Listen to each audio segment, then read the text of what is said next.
সাজটা complete হয়ে গেছে। এবার আমি রেডি বিয়ে বাড়ি যাওয়ার জন্য।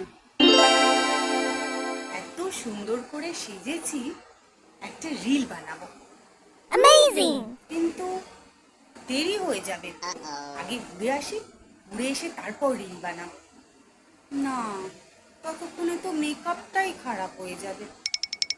তার থেকে আগে রিল বানিয়ে নিই, তারপর যাবো। আগে রিল, তারপর বিয়ে বাড়ি।